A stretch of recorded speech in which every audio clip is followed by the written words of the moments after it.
24 hours inside Canada's most secure prison, Kingston Penitentiary. The fortress that couldn't be broken. For more than 178 years, Kingston Penitentiary stood as Canada's most notorious maximum security prison. Home to some of the country's most violent offenders, it witnessed escape attempts, riots, political assassins, serial predators, and some of the darkest chapters in Canadian corrections. This documentary follows one fictionalized 24-hour window, inspired strictly by verified historical events, public records, and investigative reporting, to show how the institution operated from the inside, the danger, the discipline, and the secrets locked behind its limestone walls. The prison that was never silent. They called it the safest place in Canada. A fortress of pale limestone rising above the edge of Lake Ontario.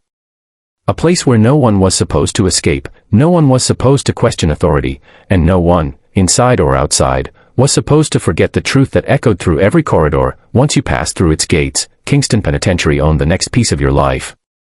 But safety is a strange word for a place that held some of the most volatile men in the country. And on the night our story begins, the word meant almost nothing. According to corrections records and archived reports, Kingston Penitentiary, opened in 1835, was designed to impose order through silence, labor, and isolation. It was a system built not just to punish the body, but to break the will. Yet anyone who ever worked there, anyone who ever served time inside, would later admit a secret the public rarely heard: the prison was never truly silent. Not in its earliest days, and certainly not in the era we step into now. This is the story of 24 hours inside Canada's most secure prison, long before it finally shut its doors in 2013.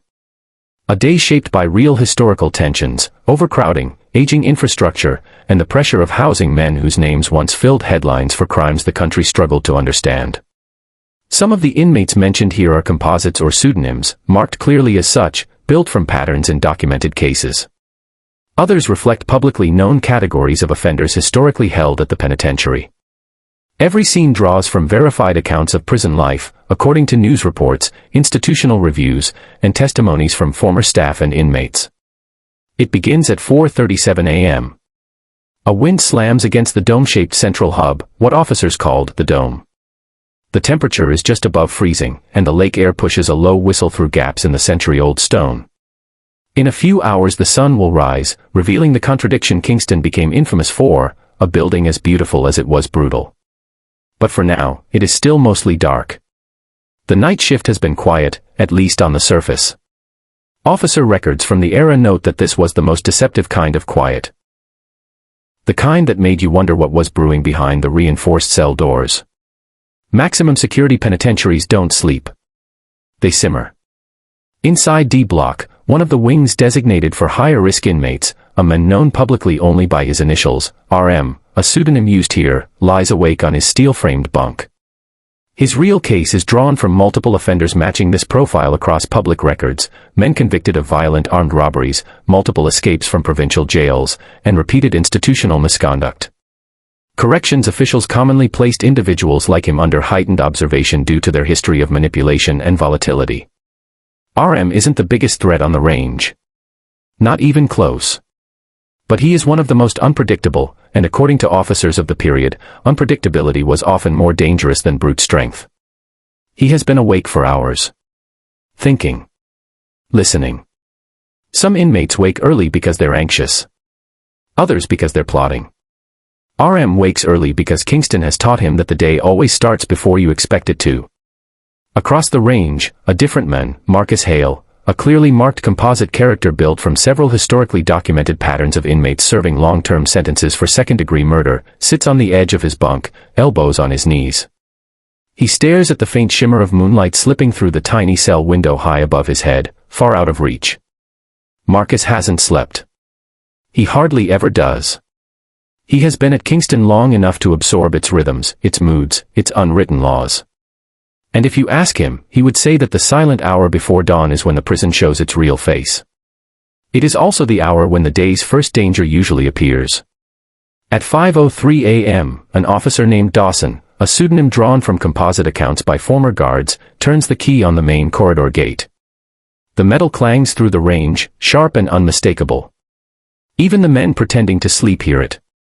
They always hear the keys. Dawson steps forward, boots echoing on concrete polished by generations of footsteps. This is the part of the job no officer romanticizes, the morning count. Every inmate must be accounted for, awake or not. It's a routine designed to prevent escapes, suicides, assaults, or the far more subtle forms of rebellion that officials reported occurring in the older parts of the prison: tampered locks, hidden contraband, improvised tools. The count isn't dangerous because inmates resist. It's dangerous because officers walk alone. Dawson approaches RM's cell and peers through the small window. Two eyes stare back at him immediately, wide, alert, unblinking. "Morning count," Dawson says. "You're early," RM replies, voice low, flat. The officer marks the clipboard and moves on. He doesn't respond. You don't trade lines with someone like RM, you don't invite conversation. Officers from the time frequently described interactions like these as a test, a way inmates measured which guards could be pushed. 2 cells down, Marcus Hale sits still, shoulders tense, gaze down. He doesn't speak. He doesn't need to. The silence between officer and inmate can say more than any threat. Dawson continues, cell by cell, range by range. By 5:21 a.m., the count is complete. The numbers match. Nothing appears abnormal. But behind the walls of E Block, at the far end of the yard, something is happening, something that officers will not discover until much later. An inmate known here as Calder, a pseudonym for a composite offender based on real documented cases involving high-risk institutional violence, is pacing inside his cell. His hair is shaved tight to the scalp. His jaw clenches periodically, a sign of agitation officers routinely noted in their incident logs. On the concrete floor beneath his bunk lies a piece of metal, thin, sharp, and very much forbidden. It's an improvised shank. And it's missing from a ventilation grate he has quietly dismantled over weeks. This detail reflects verified historical patterns. Kingston Penitentiary, especially in its final decades, faced repeated challenges with deteriorating infrastructure, according to official reviews. The aging stone, rusting metal, and outdated fixtures made it possible, under the right circumstances, for a determined inmate to fashion a weapon or hide contraband more effectively than in modern facilities. Calder is not planning an immediate attack. Men like him rarely operate impulsively. But the weapon means something, a shift in pressure, a rising current, a sign that the prison is entering one of its volatile cycles. And the guards have no idea. By 6 a.m., Kingston Penitentiary comes to life. Fluorescent lights buzz on. Metal doors slam. Voices begin to rise from every range. Some inmates shout for officers, some for medication, some simply to remind the world they're still alive. The acoustics inside the limestone walls amplify everything. According to former staff interviews, the sound was overwhelming, echoing, blending, bouncing off surfaces until you couldn't tell where the noise originated. Breakfast is scheduled for 6:30 a.m., and that ritual is usually predictable: instant oatmeal, powdered eggs, or the infamous breakfast loaf. Officers deliver trays directly to cells in maximum security units like this one, minimizing contact between inmates. But predictable doesn't mean calm. Mealtime is when tempers often flare. On this particular day, something else is brewing. A dispute. A rumor. And a memory almost everyone inside wishes they could forget. Because today marks the anniversary of one of Kingston's most violent incidents, the 1971 riot, one of the most destructive uprisings in Canadian penitentiary history. According to news archives and government reports, inmates seized control of several areas of the prison, took hostages, and inflicted violent retaliatory attacks on other prisoners. The event scarred both staff and inmate culture for decades. And anniversaries in prison are never just dates. They are catalysts.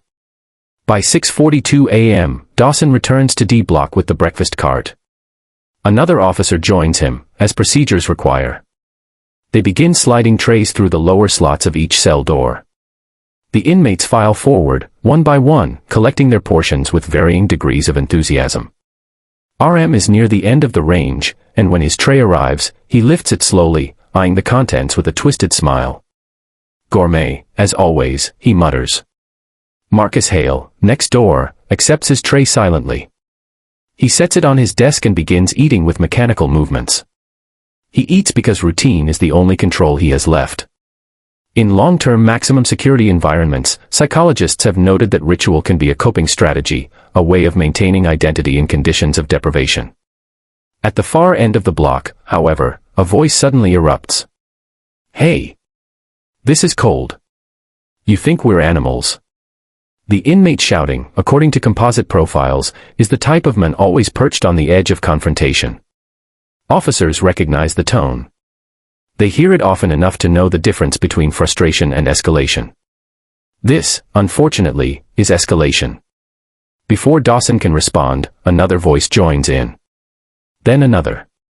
A chorus of anger ripples down the range, and this is where Kingston's architecture becomes an accomplice: narrow ranges, heavy acoustics, and cell doors facing one another like mirrors of tension. It takes only seconds for noise to mutate into adrenaline. Dawson moves forward, maintaining a controlled posture, shoulders squared, voice steady. "Breakfast is delivered as scheduled," he says. "If you have an issue, file a complaint through standard procedure." This answer satisfies absolutely no one. RM chuckles softly in his cell.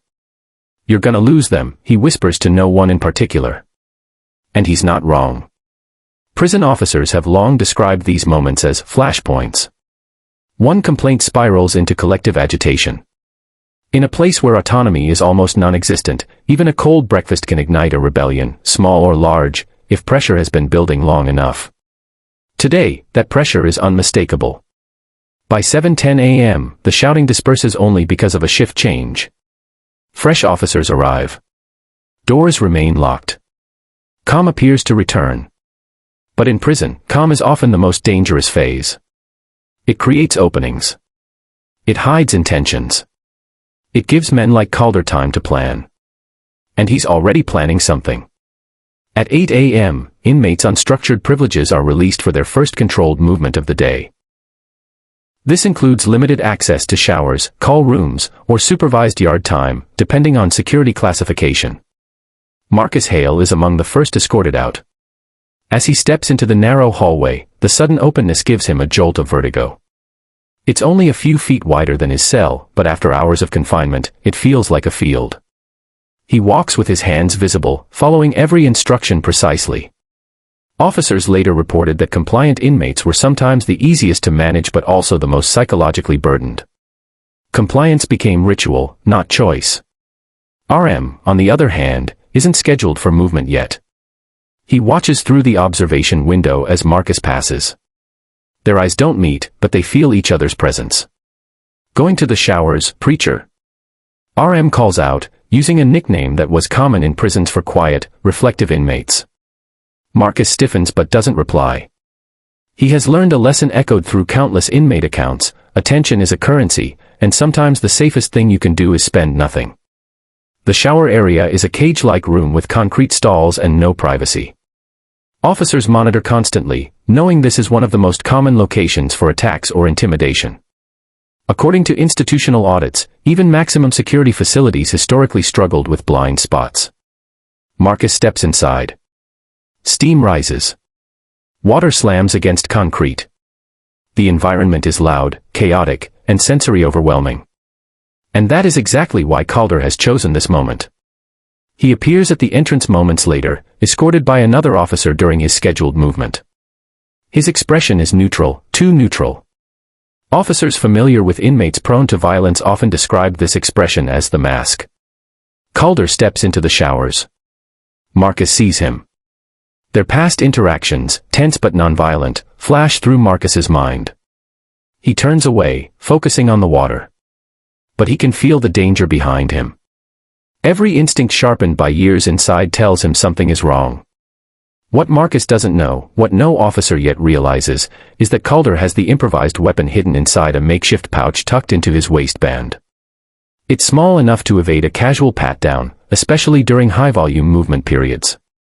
This reflects a real documented weakness in older high-security institutions. Rapid movement of inmates through aging infrastructure made thorough searches challenging, according to multiple correctional reviews.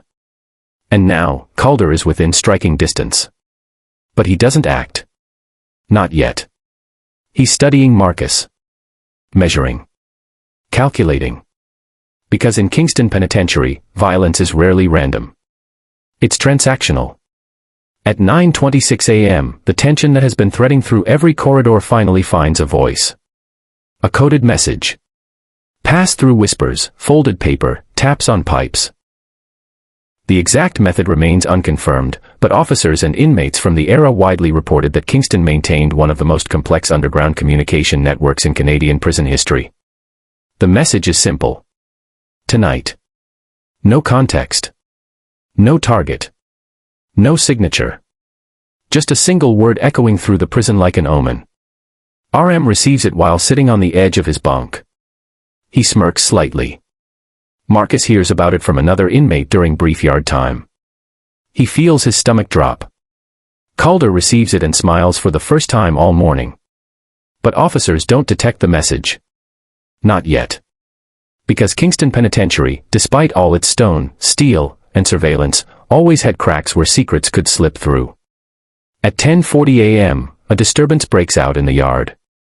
It starts with two inmates arguing, one accusing the other of stealing from him, though according to staff interviews, disputes like these often mask deeper conflicts, gang pressure, debts, retaliatory threats. Officers respond immediately, whistles blaring. Inmates move back. Commands echo across the yard. The confrontation ends quickly, almost too quickly. But it's a distraction. Later observations, based on real incident patterns, suggest that the fight was staged, engineered to divert officer attention from another moment unfolding near the fence line. Calder is speaking to two younger inmates, quietly, quickly, his back blocking their hands from view. The conversation lasts less than 30 seconds. When officers separate the group, nothing appears suspicious. They don't see the slip of folded material one of the men tucks under his waistband. And they don't know it contains the first step in a plan that will put the entire prison under threat before the day ends. By noon, Kingston Penitentiary returns to its midday routine. Lunch is distributed. Inmates retreat to their cells. Officers conduct another movement rotation. But every person inside, guards and inmates alike, can feel the temperature changing. Not the weather. The atmosphere. It's a pressure the institution has known many times throughout its nearly 2 centuries of operation.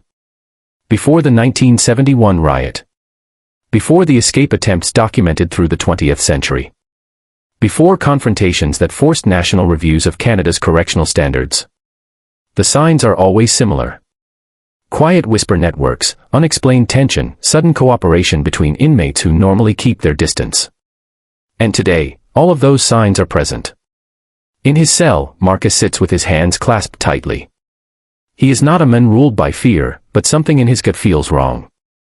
He remembers the voice that passed him the message, tonight. He doesn't know what will happen. He doesn't want to know. But he understands the rules of survival here. When the prison shifts, you move with it, or you get crushed. Across the range, RM is pacing, energized. He thrives on moments like this.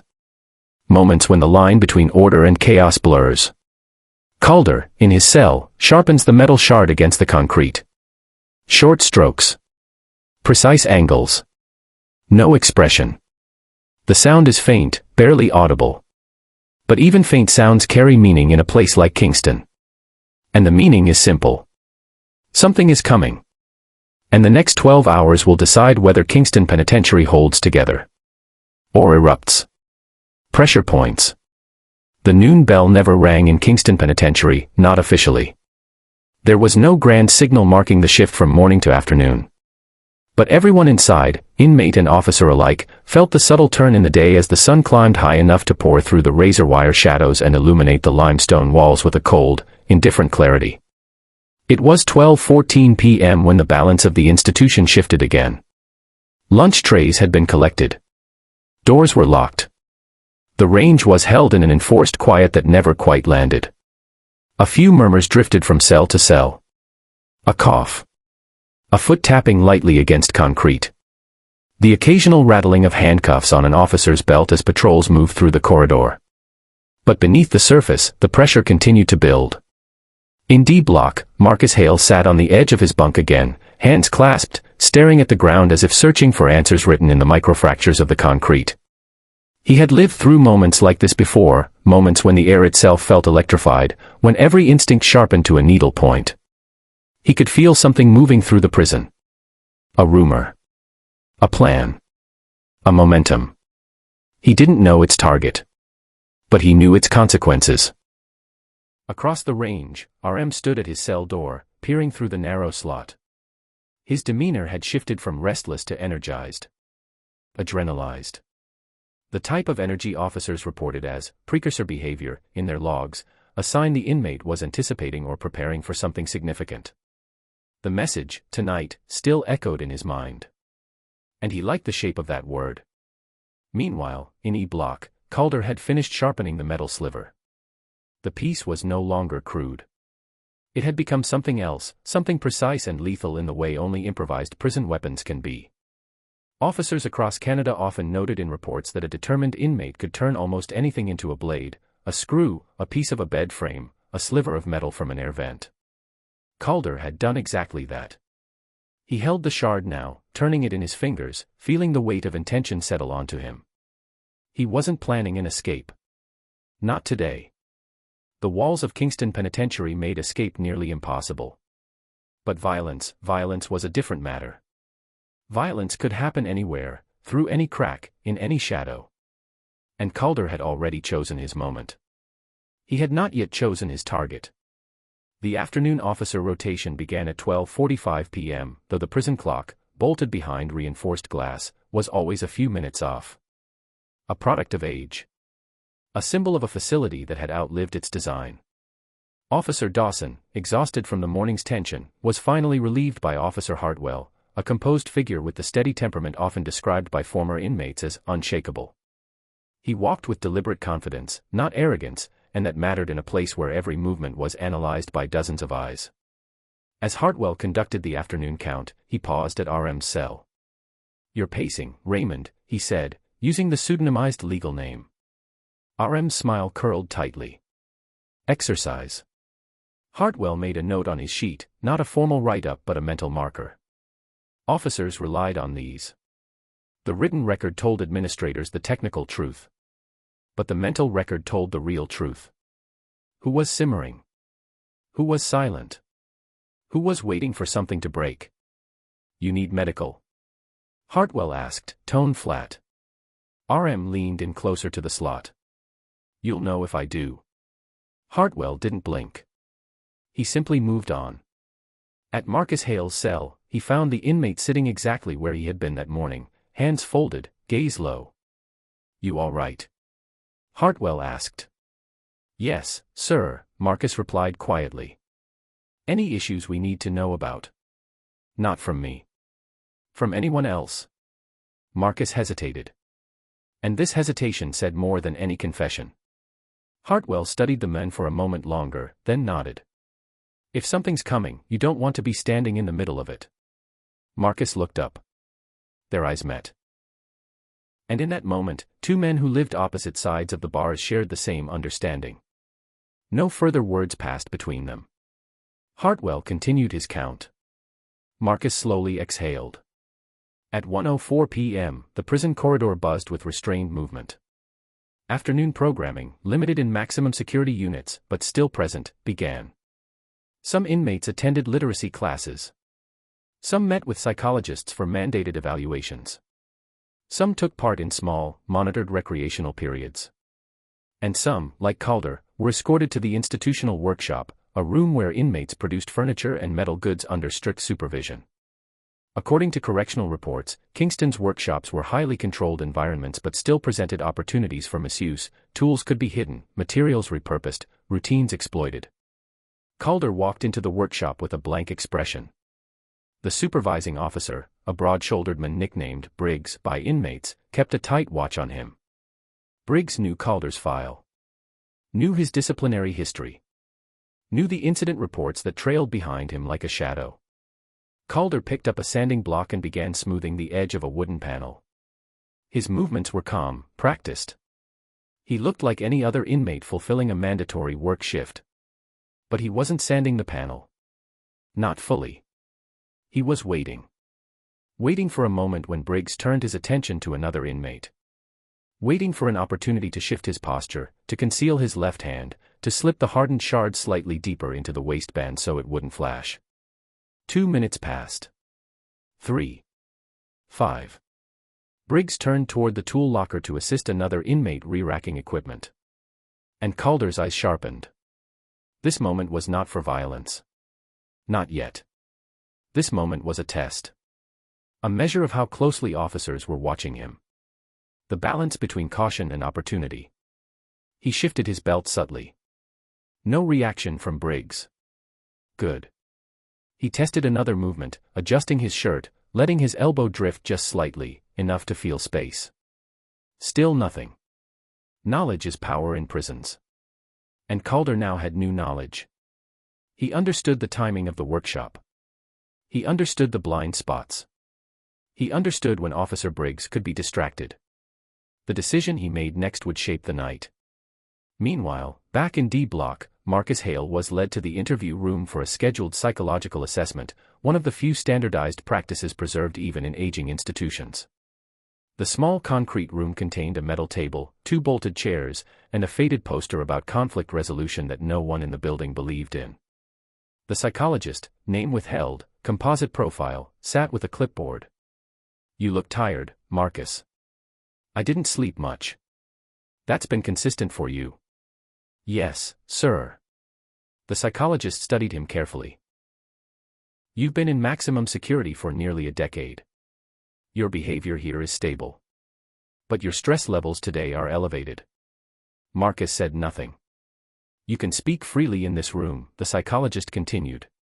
"Nothing you say here can be used against you unless you describe imminent danger." Marcus swallowed hard.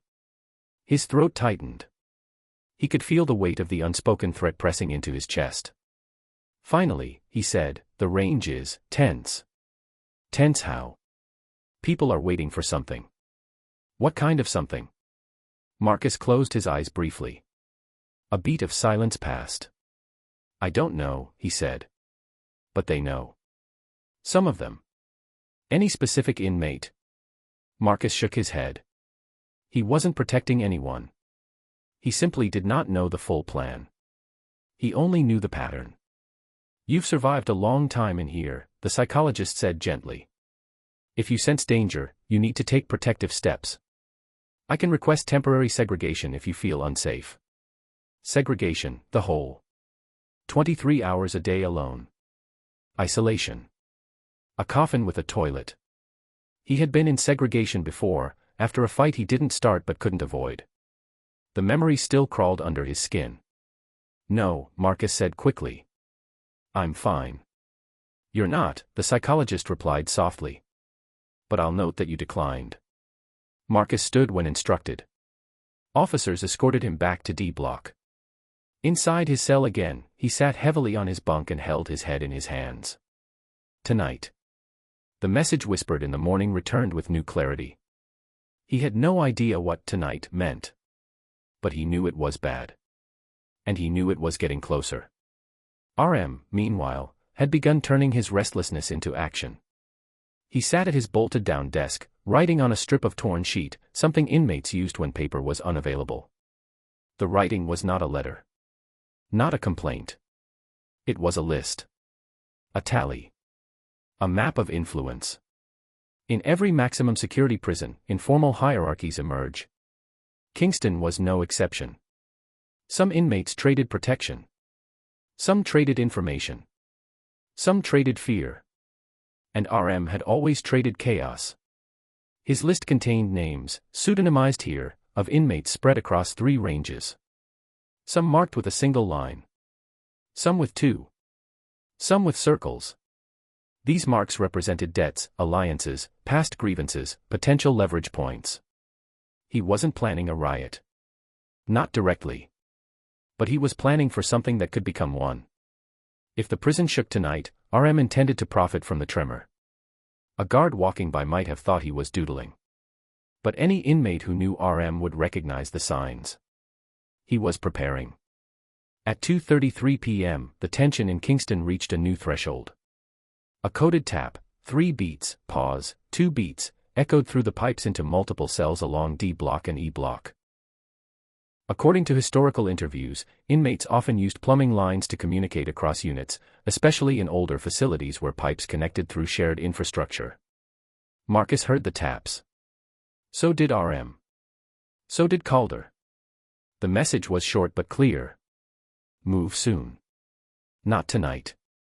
Soon. This shift in timing sent a ripple of alarm through at least one man, Marcus Hale. He stood abruptly from his bunk, pacing the few steps his cell allowed.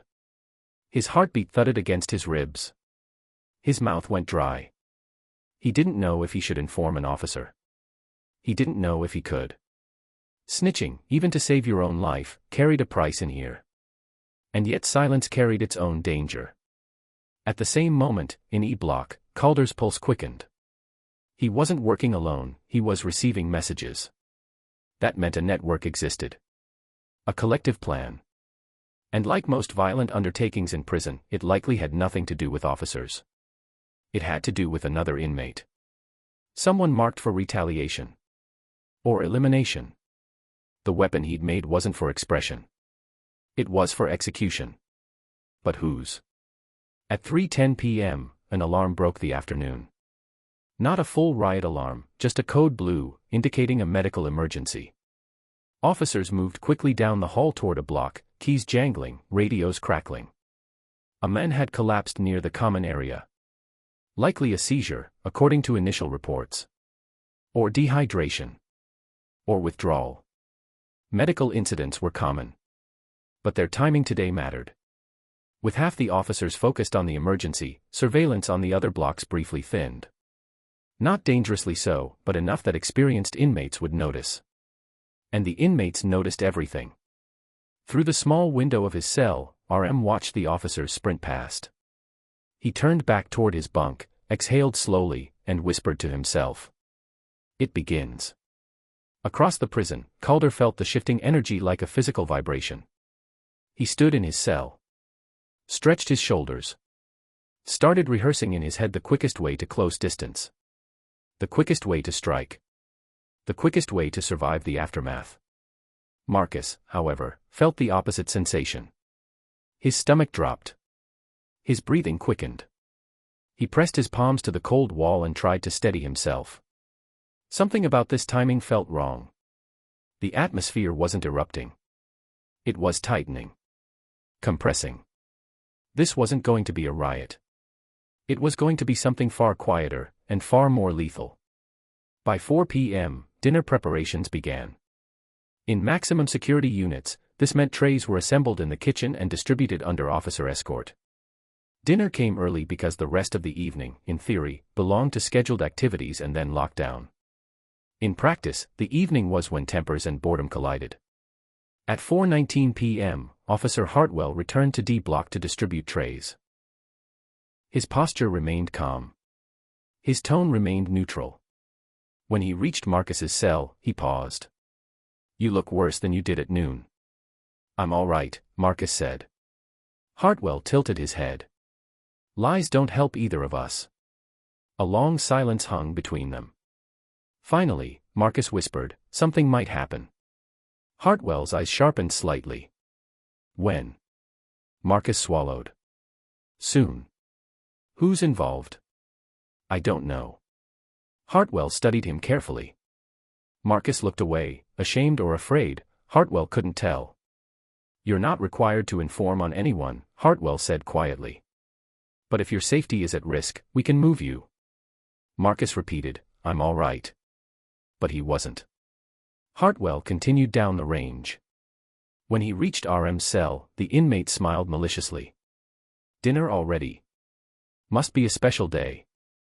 "Just take the tray," Hartwell said. "Big night ahead," RM answered. Hartwell's grip tightened on the tray. "What does that mean?"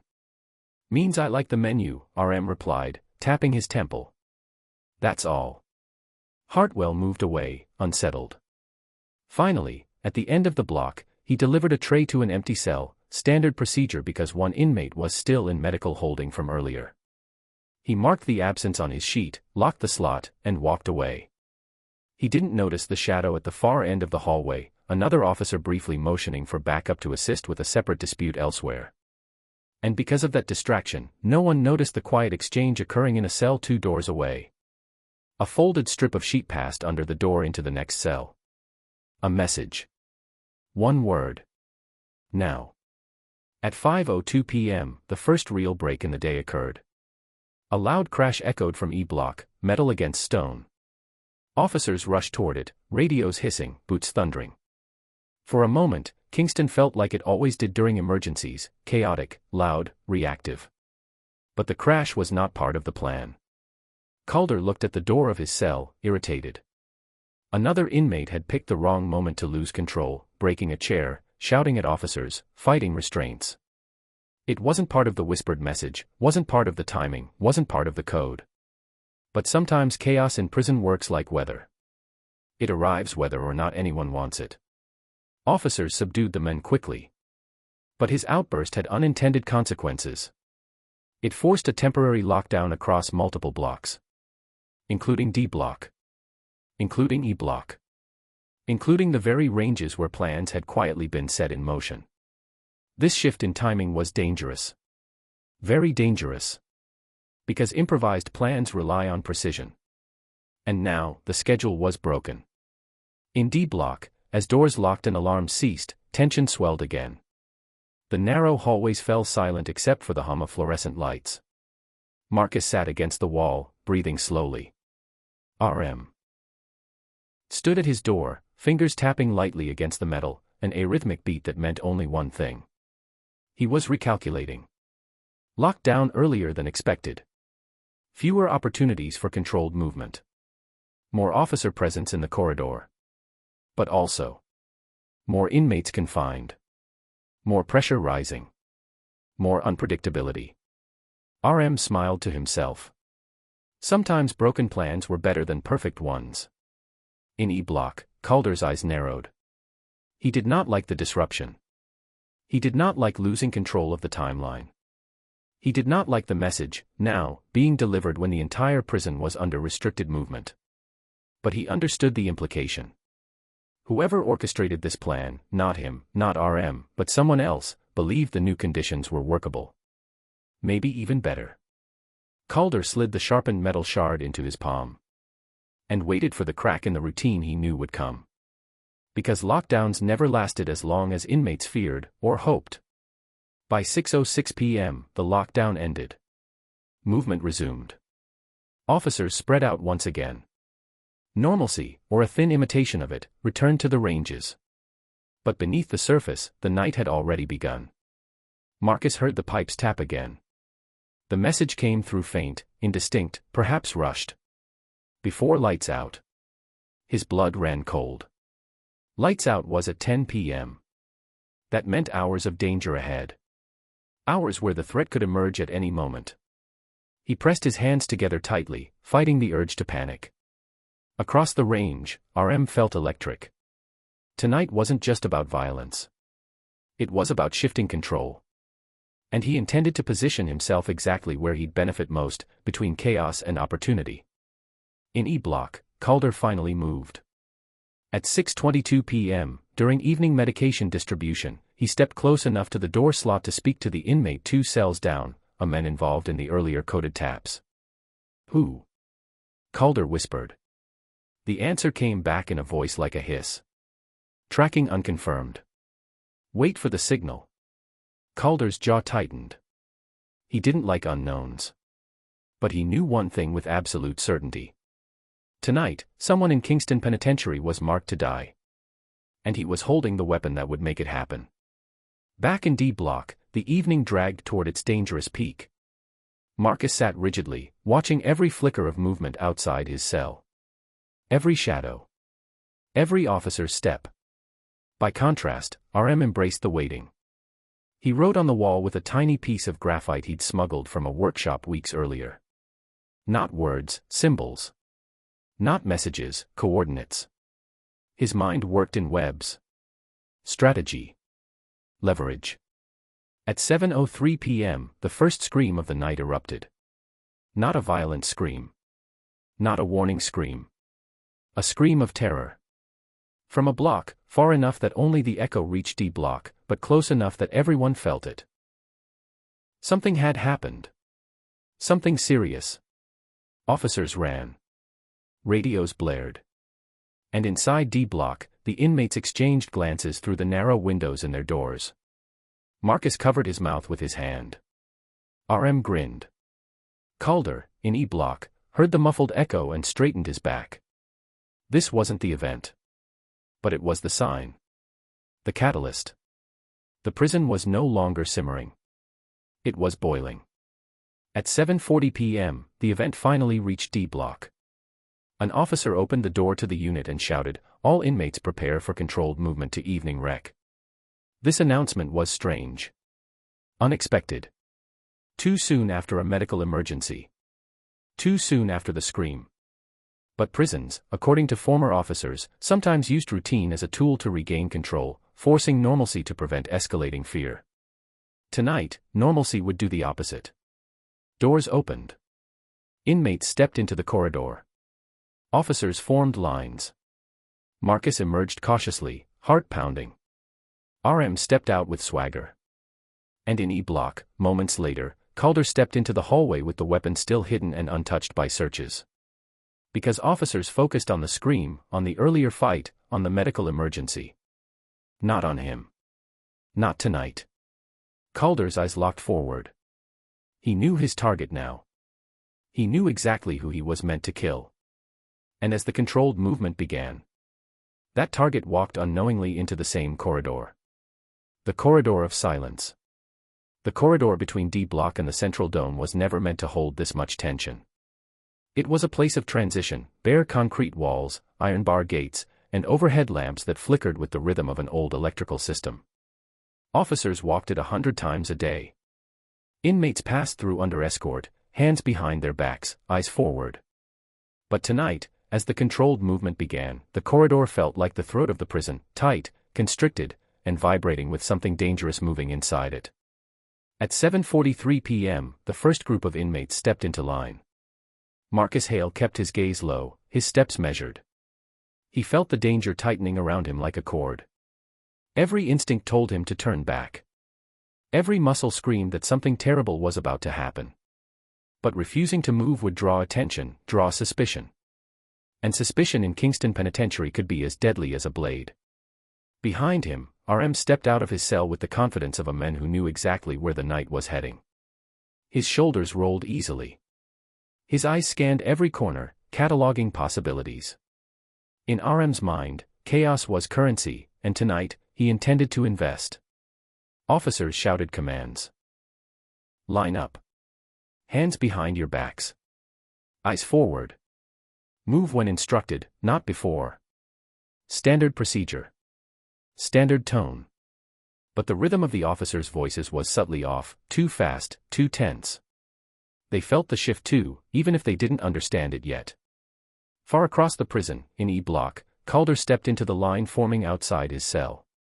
He had concealed the sharpened metal shard expertly, tucked to the right side of his torso beneath his waistband, pressed flat against his skin.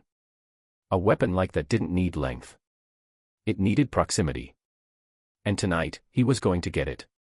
He walked calmly, almost robotically, eyes forward, expression blank. If officers studied him, they would see nothing unusual. He had learned years ago how to hide everything. The signal had been clear. The target was participating in the evening movement. The target would be within reach before lights out. The target was not an officer. The target was another inmate. And if Calder succeeded, there would be no mistake about the intention of whoever had orchestrated the plan. A message would be sent. A hierarchy re-established. A signature carved into the night. Marcus and the others were led into the corridor that connected D block to the dome. The door closed behind them with a heavy metallic thud. The acoustics magnified every footstep, every breath, every scrape of fabric. Marcus tried to keep his breathing steady. He failed. He felt something behind him, pressure, presence, eyes. RM. You're shaking, preacher, RM whispered, voice low enough that officers couldn't hear. Marcus didn't turn. Didn't speak. Big night, RM continued softly. You feel it. Everyone feels it. Marcus stared straight ahead.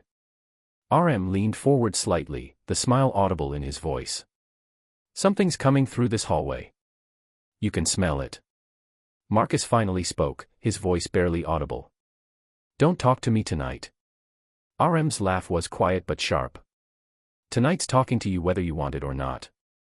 An officer barked, silence in the line. The group stiffened. The corridor doors opened again. Inmates from E Block were escorted toward the same hallway. And Marcus's heart dropped into his stomach. Because among them, walking with the hollow-eyed calm of a man on a mission, was Calder. Marcus's breath hitched. He didn't know what Calder had planned. He didn't know who the target was. But he knew danger when he saw it. And Calder was danger made flesh. The two lines met near the center of the corridor, inches apart, separated only by the officer's presence and the strict rules of movement. Inmates were ordered to stand shoulder to shoulder along the wall before being taken in small escorted groups to evening rec or showers. This overlap zone, where two populations converged, was one of the prison's weakest points. Officers knew it. Inmates knew it. And the architects who designed Kingston in the 19th century never imagined how modern prison dynamics would exploit these choke points. According to numerous correctional reports, this exact design flaw contributed to dozens of recorded assaults over the decades. Tonight, that flaw would be tested again.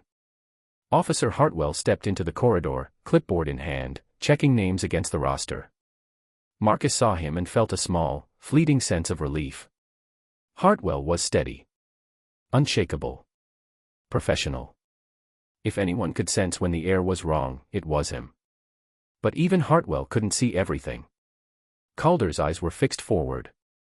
Until suddenly, barely detectable, they shifted to the left. Toward someone.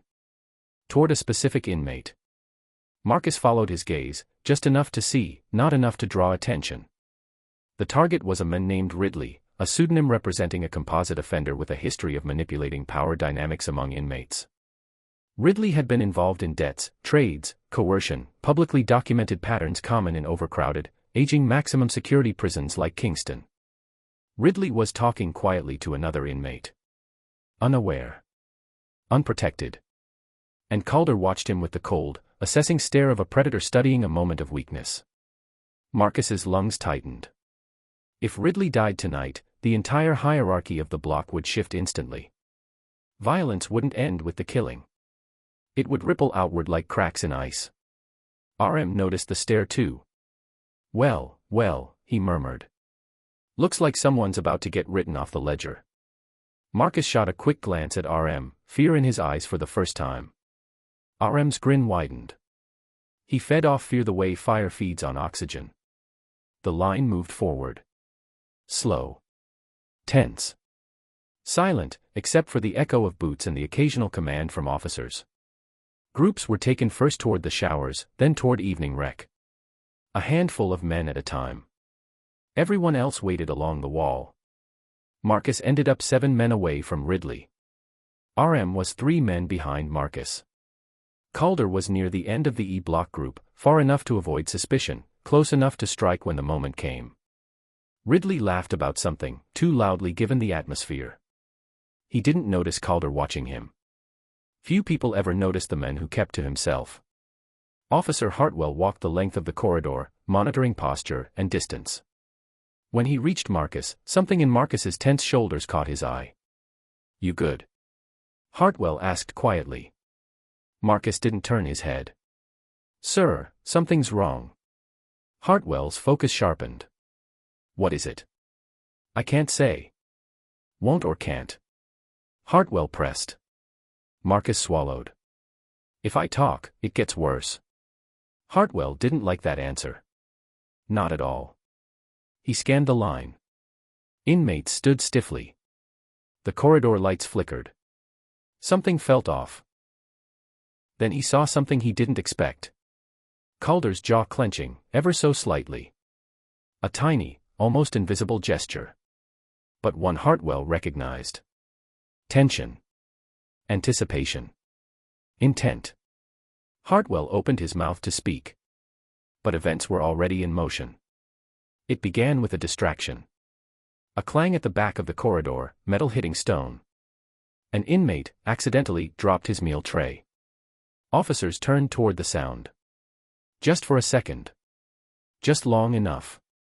And in that second, Calder moved. He didn't lunge with aggression. He didn't shout. He didn't telegraph his intention. He stepped forward, one smooth, practiced motion, and his right hand slipped beneath his shirt, pulling the metal shard free. Marcus saw it. His breath caught in his throat. Ridley didn't see it. He was still talking. RM saw it, and felt a rush of exhilaration. Calder raised the shard. His arm tensed. His eyes narrowed. And then someone shouted. Weapon. It wasn't an officer. It wasn't Ridley. It was Marcus. The word exploded through the corridor like a detonation. Officers whipped around. Inmates recoiled. Calder's strike slowed. Just enough. Officer Hartwell lunged forward, tackling Calder against the wall with explosive force. The shard clattered to the floor, skidding across concrete. Calder fought to keep hold of it, but Hartwell's grip was iron. Chaos erupted instantly. Down. Everyone down. Inmates against the wall. Hands visible. Officers rushed in from both ends of the corridor. Radios blared. The alarm sounded, a gut-shaking wail that echoed through every block. Inmates dropped to the ground. Some willingly. Some because officers shoved them down. Marcus lowered himself slowly, trembling. He didn't know if he'd just saved a life, or signed his own death warrant. RM lay flat, laughing silently into the floor. Ridley froze in shock, only now understanding how close he'd come to dying. Calder, pinned hard by Hartwell and another officer, snarled through clenched teeth. You ruined it, he hissed, not at the officers. At Marcus. Hartwell twisted Calder's arms behind his back and cuffed him. You're done. You hear me? You're finished. But Calder didn't look at Hartwell. He looked only at Marcus. The message was unmistakable. You're marked now. Within 2 minutes, the corridor was shut down. Within 5, reinforcements arrived. Within 10, Calder was dragged away in restraints, blood trickling from a cut on his cheek. The shard was recovered, photographed, bagged. Every inmate in the corridor was secured and researched. Every officer filed immediate incident reports. But the effects of the failed attack extended far beyond paperwork. Inmate eyes followed Marcus as he was ordered to stand. Some were confused. Some were impressed. Some were calculating. And some, like RM, were delighted. Because nothing destabilized a prison faster than uncertainty. Marcus had broken an unwritten rule, self-preservation over silence. He had interfered in an execution. He had changed the hierarchy. And in Kingston Penitentiary, breaking the hierarchy came with consequences. At 8:12 p.m., Marcus was taken aside for questioning. Officer Hartwell approached him first. You saved someone tonight, Hartwell said. Do you understand that? Marcus stared at the floor. I didn't mean to get involved. But you did, Hartwell replied. And we're going to put you in protective custody until we sort out what's going on. No, Marcus said immediately, panic rising. No hole. No segregation. Hartwell exhaled. It's not discipline. It's safety. I'm safer on my range, Marcus insisted, though he knew it wasn't true. Marcus, Hartwell said quietly, Calder knows your face. That alone is enough for retaliation. Marcus closed his eyes. He didn't want segregation. He couldn't endure it again. The isolation, the silence, it tore pieces out of him he hadn't yet recovered from. Please, he whispered. Put me anywhere else. I'll see what I can do, Hartwell said. But you need to understand, tonight isn't over. Meanwhile, Calder was dragged through a separate corridor toward administrative segregation. He didn't resist. Resistance wasn't the point anymore. He had failed. The plan was compromised. But failure was not the end. Revenge could wait. As officers hauled him forward, Calder whispered under his breath. He's dead. Not tonight, but he's dead. The officers didn't hear him. But the walls did. And in Kingston Penitentiary, the walls carried whispers farther than anyone realized. Back in D Block, RM replayed the night's events with relish. The chaos, the shift in power, the panic in the corridor, it all fed him.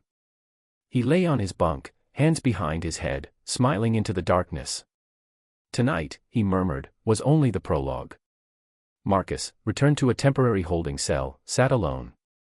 His hands trembled. His breath was shallow. He had survived countless dangers in prison. But tonight, he had stepped into a storm he didn't understand. He saved Ridley. He stopped Calder. He drew officer attention. And worst of all, he broke the invisible rule that kept men alive. Never get involved. The prison lights dimmed slightly, signaling the approach of lockdown. Marcus whispered into the empty room. What did I just do? He didn't know the answer. But he would learn it soon. Because Kingston Penitentiary never forgot. And it never forgave. And the night was far from over. The longest night in the fortress. Night in Kingston Penitentiary never truly fell, it settled. It crawled into the cracks of the limestone. It clung to the metal bars. It lingered inside the minds of every man locked behind the cell doors. A kind of quiet that wasn't quiet at all, but a pressure. A weight. A held breath. Tonight, that pressure was absolute. At 9:02 p.m., less than an hour after the attempted attack in the corridor, the prison still vibrated with the aftershock. The alarm had stopped, the officers' boots had slowed, but the tension hadn't gone anywhere. It hung in the air like humidity before a storm. In his temporary protective cell, one not as isolating as segregation but removed enough to avoid immediate retaliation, Marcus Hale sat on the edge of his bunk, trying to steady his breathing. He had done the right thing. He had saved someone's life. A man who didn't deserve it, maybe. A man who might never thank him. But still, a life. Yet every moment that passed, Marcus felt the consequences tightening around him. Kingston Penitentiary was not a universe where doing the right thing saved you. It was a universe where doing the right thing marked you. Branded you. And Marcus had just carved a target into his own back. He closed his eyes, pressing his palms against his forehead as if he could slow the thundering of his thoughts. A guard passed by his door. Another followed, murmuring something into a radio. Their shadows flashed across the small, reinforced window. Marcus whispered to himself. You're alive. You're alive for now. But he wasn't sure how long now would last. Across the prison, in a segregation cell deep in the older wing, Calder sat hunched on his metal bunk. His wrist still stung from the cuffs. His lip was split from where Hartwell had slammed him against the wall. His ribs ached from the takedown. None of it bothered him. Pain was a currency he had spent many times. What bothered him, what burned in him, was failure. He replayed the moment again and again, each time seeing the same thing. Marcus. Stepping forward. Speaking the single word that ruined everything. Weapon. Coward, Calder whispered to the empty cell. Dead man. He wasn't shouting. He didn't need to. He spoke with the steady, low conviction of someone who had already made the decision. Marcus Hale would not leave Kingston alive. Not by violence, necessarily. There were other ways. Pressure. Manipulation. Accusation. 1,000 small mechanisms of destruction. And Calder knew them all. But even amid rage, Calder was calm enough to sense a shift, something else at play. Something behind the plan that had chosen Ridley as the target. Calder was a weapon, yes. But weapons were wielded by someone. The message. The timing. The precision. Someone had ordered this. But who? And why had they chosen tonight? Calder leaned back against the cold concrete wall, closing his eyes. He would find out. He would find the architect. And then he would pick up where he left off. Because in this prison, violence was not an event. It was a cycle. And tonight's cycle was just beginning. At 9:20 p.m., Officer Hartwell stood in the dome, completing an incident debrief with the shift supervisor. His voice was calm, but his eyes were alert, sharper than usual. He had seen violence before. He had stopped assaults, broken up fights, intervened in moments where seconds mattered. But tonight felt different. He told the supervisor. Calder didn't act alone. That timing wasn't random. The supervisor, an older man who had worked in the penitentiary long enough to know every sound the building made, sighed. "You think there's more planned?" "I think something is moving through the ranges," Hartwell said. "Something coordinated." The supervisor rubbed a hand over his face. "We don't have enough staff to lock down the whole institution again. Not unless we're sure." Hartwell nodded, though frustration flickered across his features. He didn't need sure. He needed instincts. And his instincts were screaming. "What about Hale?" the supervisor asked. "Put him in the hole." Hartwell shook his head. "If we put him in segregation, he'll break. He's not built for 23 hours in isolation. He's not built for surviving when Calder gets out, either." Hartwell didn't respond. The supervisor exhaled heavily. "Keep Hale where he is. Extra officers on that side of the range. And keep an eye on Ridley. Someone wanted him gone." "Someone still does," Hartwell said. He turned away, tension coiled in his shoulders. He wouldn't sleep tonight. Not until this prison's pulse slowed. Not until the walls stopped whispering. And the walls were still whispering. Back in D Block, RM paced inside his cell with an energy that bordered on excitement. The attempted killing. The scream earlier. The medical emergency. The rumor that security was stretched thin. All of it fed into a sense of inevitability. Chaos was coming. And he was ready for it. RM had never wanted power the traditional way. He didn't want leadership. He didn't want alliances. He wanted leverage. Power that flowed to him naturally because he understood the rhythms of violence the way musicians understand rhythm in music. He tapped lightly on the wall, 2 taps, pause, 2 taps. A pattern he used when he wanted information.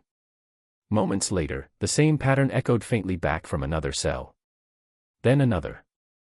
Then another. The information web he maintained, through favors, intimidations, trades, and keen observation, began speaking to him through the stone and steel. Ridley was still rattled. Ridley wanted revenge on Calder. Ridley didn't know who ordered the hit. Ridley suspected the wrong person. And Calder blamed Marcus. RM smiled again, settling onto his bunk. "Pieces on the board," he whispered. "And all of them moving." Tonight, he didn't need to act. Tonight, he simply needed to watch. The prison was a chessboard, and someone had just knocked over the first king. Now the rest would fall. At 9:47 p.m., Marcus heard the locks shifting down the range as officers conducted the final movement checks before lights out. The metallic clank of deadbolts sliding into place made him flinch. It always did. He rubbed his hands together, anxiously, unconsciously, as he sat alone in the small holding cell. He replayed the corridor attack over and over. Calder's hand rising. The glint of metal. Ridley laughing, unaware. His own voice, breaking the rule that had kept him alive for years. He hadn't meant to shout. It had been instinct. Human instinct. But humanity didn't survive well inside these walls. He stood, pacing the small cell. "Please don't put me in the hole," he muttered. "Please don't put me in the hole." He didn't know what officers were planning. He didn't know what inmates were planning. He didn't know his own future beyond the next hour. Then footsteps approached. Officer Hartwell appeared at the door, keys in hand. Marcus tensed. Hartwell unlocked the viewing port. "We're moving you." "To where?" "Different range. Temporary protective unit." Marcus's breath steadied slightly. "Not segregation." "No," Hartwell said firmly. "You're not going into the hole." Relief flooded Marcus so thoroughly that his knees nearly weakened. But Hartwell's expression was grave. And Marcus felt dread rising again. "What's wrong?" he whispered. Hartwell scanned the empty hallway before answering. "There's chatter," he said softly. "More than usual. Someone wanted Ridley dead tonight. We don't know why. And Calder shouldn't have been the only threat." Marcus swallowed hard. Which means, Hartwell continued, you're not safe here. Not tonight. He inserted the key. The lock clicked open. Let's go. As Marcus followed Hartwell through the dimly lit corridor, he couldn't shake the feeling that they weren't just moving him, they were running from something. Shadows flickered through the old masonry. The lights buzzed overhead. Every crack, every echo felt like a warning. And from behind him, from D block, Marcus thought he heard something. A voice. Soft. Amused. RM. Good luck, preacher. Marcus didn't turn. He didn't need to. The tone said enough. Across the building, Calder sat on his bunk with his head in his hands. A guard had just informed him he'd be facing additional charges. Attempted murder of an inmate, an offense that would add years to his sentence. He didn't care. He would do more time with a smile if it meant paying back the men who ruined the plan. Marcus Hale.